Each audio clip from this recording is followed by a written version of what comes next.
అందరికీ నమస్కారం అండి. నేను మణికుమార్ని, కుంభకోణం కాపురం ప్రాసెస్ విజయవాడ నుంచి.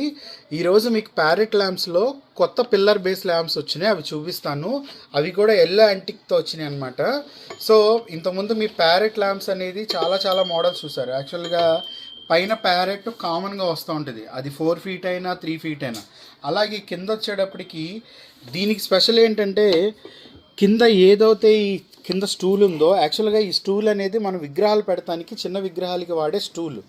ఆ స్టూల్కి ఇది పిల్లర్ లాగా బేస్ లాగా వచ్చి ఆ పైన చిలక కూర్చుని ఉంటుంది. చిలక బర్డ్ కూడా చాలా పెద్దది. తోక కానీ ఇది కానీ చిలక వచ్చేటప్పటికి దగ్గర ఇక్కడి నుంచి ఇక్కడికి 10 అంగుళాలు వస్తుందన్నమాట.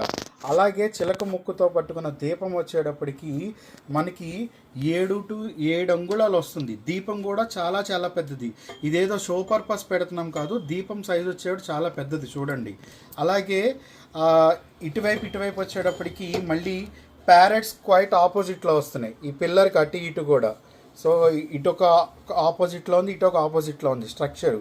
ఆ కింద మెయిన్ దీనికి అందం ఎక్కడ వస్తుందంటే స్టాండ్. ఈ కింద ఏదైతే ఈ స్టూల్ ఉందో, ఈ స్టూల్కి అటాచ్డ్గా కరెక్ట్గా పైపు, ఆ పైప్ మీద ప్యారెట్స్, అటు ఇటు దీపాలు ఊగుతూ. సో చాలా బాగుంటుంది.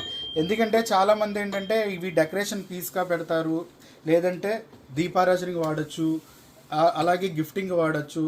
షాప్స్లో వాటిలో అలంకారంగా క్యాష్ కౌంటర్స్ మీద వాటి మీద పెట్టుకోవడానికి చాలా బాగుంటుంది. సో ఇవి కూడా ప్రత్యేకంగా ఎల్లో యాంటిక్ ఫినిషింగ్తో వస్తున్నాయి. మీకు హైట్ వచ్చేటప్పటికి దగ్గర 16 ఇంచెస్ హైట్ వస్తుందన్నమాట. సో అలాగే చైన్ కూడా చాలా బల్క్ హెవీ చైన్ వస్తుంది. దీపం కూడా చాలా హెవీగా వస్తుంది. సో ఎల్లో యాంటిక్ మ్యాటీ లుక్తో వస్తుంది కాబట్టి మెయింటెనెన్స్ అనేది తక్కువ ఉంటుంది. సో ఇదొక కలెక్షన్.